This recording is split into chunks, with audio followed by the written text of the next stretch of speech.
ورحمۃ اللہ وبرکاتہ۔ بسم اللہ الرحمن الرحیم۔ سورہ الکہف ہماری نماز فجر میں شروع ہے۔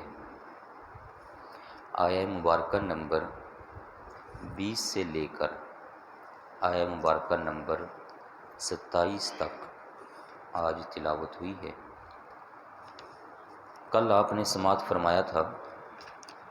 کہ اصحاب کہف جب دوبارہ اٹھائے گئے تو ان کو بھوک محسوس ہوئی، جس پر انہوں نے چاندی کے سکے دے کر اپنے ایک ساتھی کو کھانا لینے کے لیے بازار بھیج دیا تھا۔ اب وہ ان کے جو دوست ہیں وہ جا رہے تھے بازار، تو رستے میں نکلتے ہوئے انہوں نے راستہ ایسا اختیار کیا جو ان کے خیالوں میں عام چلنے والا نہیں تھا۔ وہ کہیں اندر اندر سے ہو کر گئے تاکہ کوئی بندہ ان کو پہچان نہ لے، کیونکہ ان کے خیال میں تو یہی تھا کہ ہم ابھی شام ہی کو تو نکلے ہیں اپنے علاقے سے اور صبح یہاں پہنچے ہیں اور شام کو اٹھ کر اب جا رہے ہیں بازار۔ تو وہ اسی ہی خطرے میں تھے کہ کوئی پہچان نہ لے، اور جب پہچان لے گا تو پکڑے جائیں گے، نقصان ہو سکتا ہے۔ وہ باہر نکل کر خود ہی جب گلیوں کو دیکھتے ہیں، لوگوں کو دیکھتے ہیں، تو سارے لوگ بھی عجیب و غریب قسم کے بدل چکے ہوئے، گلیاں بدل چکی، بازار بدل گئے، ماحول سارا بدل چکا ہوا۔ تو یقین نہیں ان کو آ رہا تھا کہ یہ ہو کیا رہا ہے۔ اتنے میں وہ بچتے بچاتے لوگوں سے پہنچ گئے ایک نان بائی کے پاس، مطلب آج کل کے دور میں کہیں تو ہوٹل پر پہنچ گئے۔ وہاں اس سے روٹی طلب کی، کھانا طلب کیا۔ اس نے کھانا دیا، تو جب انہوں نے سکہ دیا اس کو، تو وہ سکے کو دیکھ کر ہوٹل والا کہتا ہے کہ یہ تجھے کہاں سے ملا؟ کہتا ہے کہاں سے ملے گا کیا مطلب، ہمارا اپنا ہے۔ وہ کہتا ہے یہ تو آج کل چلتا ہی نہیں ہے۔ تو اس دکان کے ساتھ جو دکان والا تھا اس کو وہ سکہ دکھانے لگا، یہ دیکھو یار یہ کیا ہے، یہ لے کر آیا۔ تو وہ بھی دیکھ کر کہتا ہے کہ یہ تو آج کل رائج ہی نہیں ہے۔ تو اسے کہتے ہیں کہ تیرے پاس یہ سکہ کہاں سے آیا؟ ان کا خیال تھا کہ اس کو کوئی خزانہ مل گیا، جیسے پرانا دفینہ ملتا ہے، دفن شدہ مال کہیں سے۔ تو ان کا یہ خیال بنا کہ اس کو کوئی خزانہ ملا ہے، تو ہو نہ سکے تو چلو اس سے پوچھتے ہیں خزانہ کہاں پر دفن ہے۔ تو وہ کہنے لگا مجھے کہیں سے خزانہ نہیں ملا، یہ میرا اپنا پیسہ ہے۔ ابھی کل ہی کا تو وقت تھا کہ میں نے چند کھجوریں بیچی تھیں اور اس کے بدلے میں یہ چند سکے لیے تھے۔ وہاں پھر رش اکٹھا ہو گیا، جب یہ رولا پڑ گیا نا، وہاں رش اکٹھا ہوا، تو وہ ساروں کو سچ بول رہے تھے بھی میرا اپنا سکہ ہے، کہیں سے مجھے خزانہ نہیں ملا، لیکن وہ یقین نہیں کر پا رہے تھے۔ انہوں نے اس کو پکڑا، بادشاہ کے پاس لے گئے۔ اس شہر کا نام مفسرین نے لکھا دفسوس، یہ جو شہر تھا اس دور کا نام دفسوس، اور جس بادشاہ کے پاس لے کر گئے اس کا نام تھا تیدوسیس، اور وہ بادشاہ جس سے بچ کر یہ نکلے تھے اس بادشاہ کا نام دقیانوس، کل میں نے بتایا تھا۔ تو اب یہ بادشاہ کے پاس لے گئے جس کا نام تھا تیدوسیس۔ بادشاہ کے سامنے جب یہ پہنچے تو سارا واقعہ اس نے پوچھا بھی کیا ہے مسئلہ، کیا ہے تمہارا؟ انہوں نے کہا کھانا لینے کے لیے آیا ہوں، آگے سے یہ کہتے ہیں تجھے خزانہ مل گیا، اور یہ دیکھو کل ہی کا تو وقت ہے کہ دقیانوس سے ہم بچنے کے لیے چھپے ہیں، اور دقیانوس جو ہے وہ ہمیں کس طریقے سے مارنا چاہتا تھا۔ جب اس بادشاہ کے سامنے دقیانوس کا نام آیا تو اس کو پتہ چلا کہ یہ تو کوئی نشانی ہے جو اللہ تعالی ہمیں عطا فرمانا چاہتا ہے، کیونکہ یہ بادشاہ مسلمان تھا۔ اسی ہی سے سوال ہو رہا تھا جب یہ لوگوں کو سمجھاتا تھا کہ اپنا نظام صحیح رکھو، مرنے کے بعد تمہیں دوبارہ اٹھا لیا جائے گا اور میدان حشر میں پھر تم سے سوال ہوگا، اس لیے اپنا نظام صحیح کرو۔ لوگ کشمکش میں تھے کہ مرنے کے بعد دوبارہ کیسے اٹھایا جائے گا۔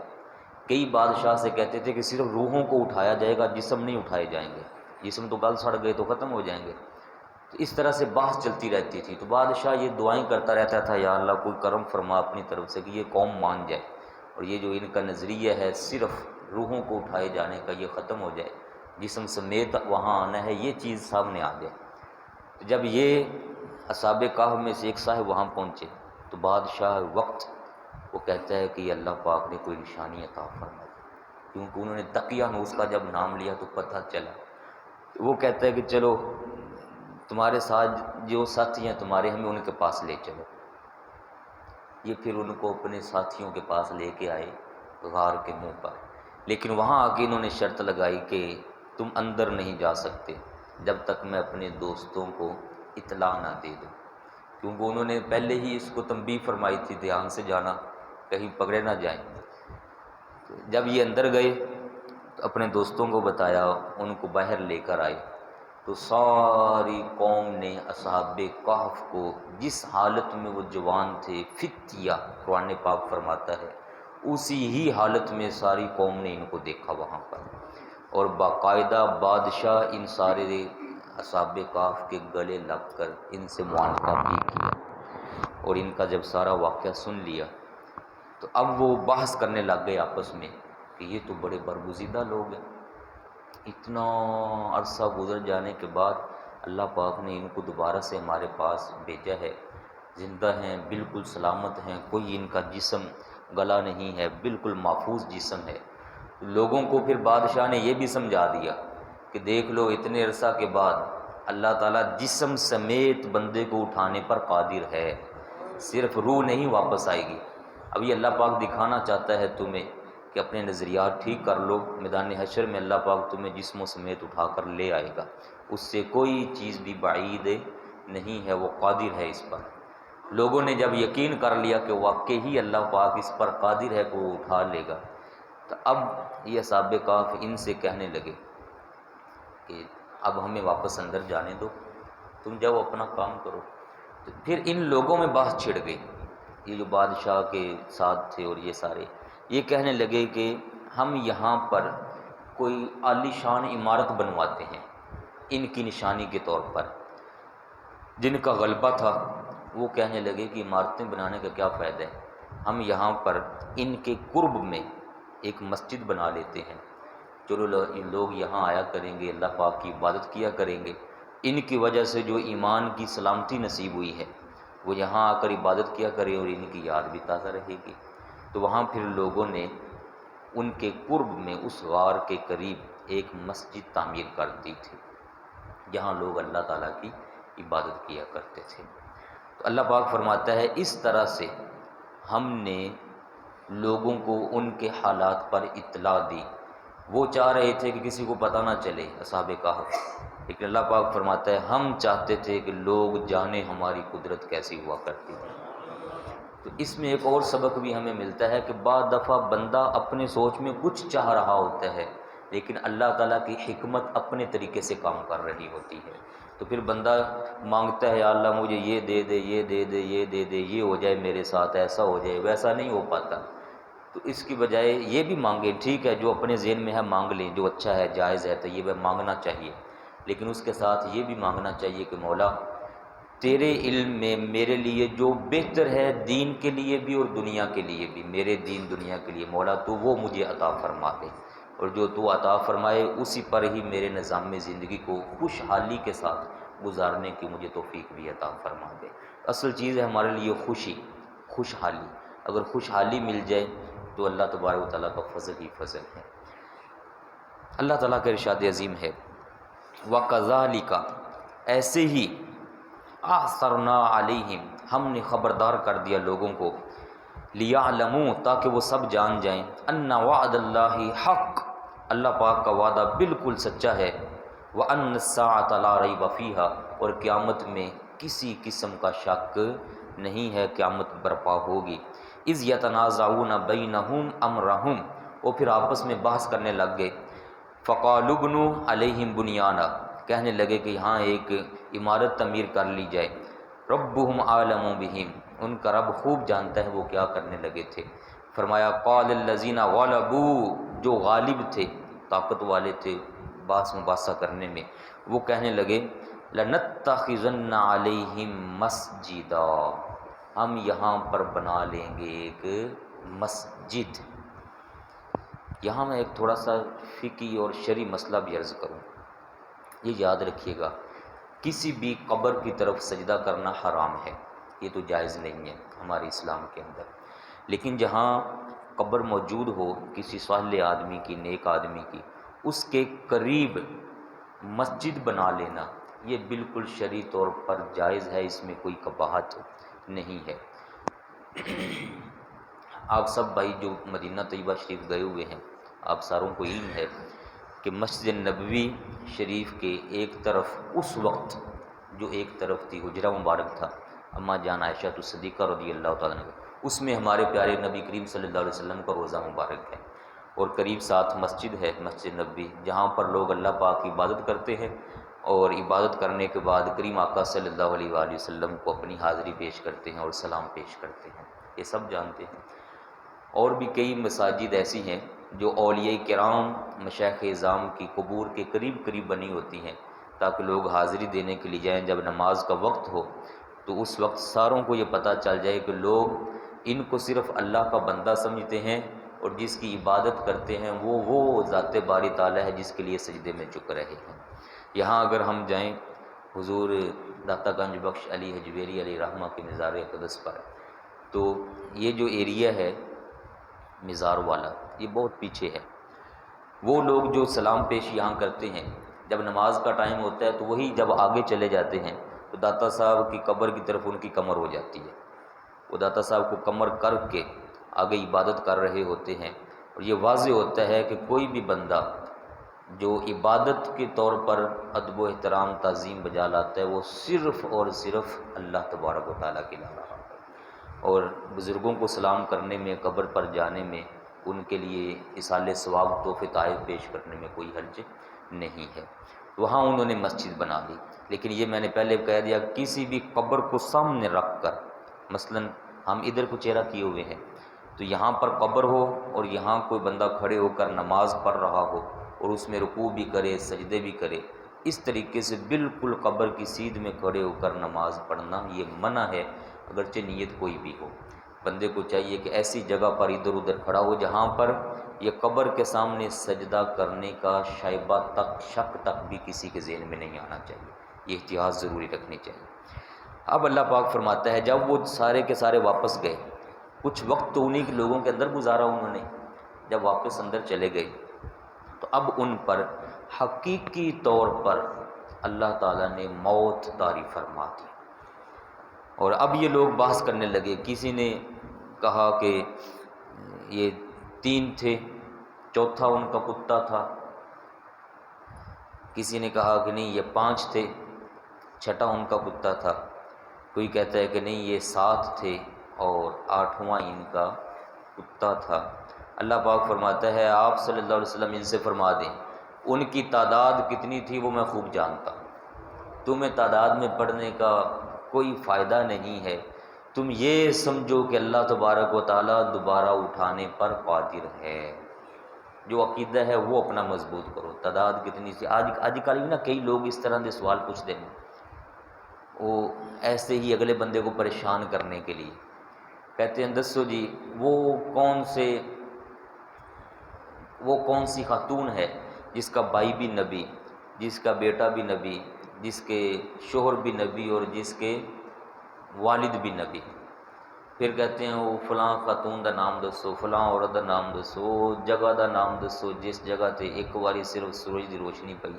دوبارہ سورج دی روشنی ہی نہیں پئی اس جگہ۔ عام لوگ پریشان ہو جاتے ہیں، یہ ساری چیزیں معلومات کہلاتی ہیں، یہ پتہ چل جائے گا تو معلومات آ جائیں گی، یہ معلومات کا آنا یہ ہمارے لیے کوئی ترقی کا ذریعہ نہیں بنتا، ان میں کوئی فائدہ نہیں ہوتا زیادہ، ہاں صرف معلومات آ جائیں تو ٹھیک ہے۔ تو ہمیشہ سوال ایسے کریں، ایسی ڈسکشن ہونی چاہیے جس کی بندے کی زندگی کے اندر اچھی سوچ پیدا ہو، اچھے رزلٹ پیدا ہوں، اور آگے اس کا کوئی فائدہ ہونے والا ہو، دنیاوی لحاظ سے بھی اور دینی لحاظ سے بھی۔ اللہ تعالیٰ فرماتا ہے سیقولون، یہ ان قریب کہیں گے کہ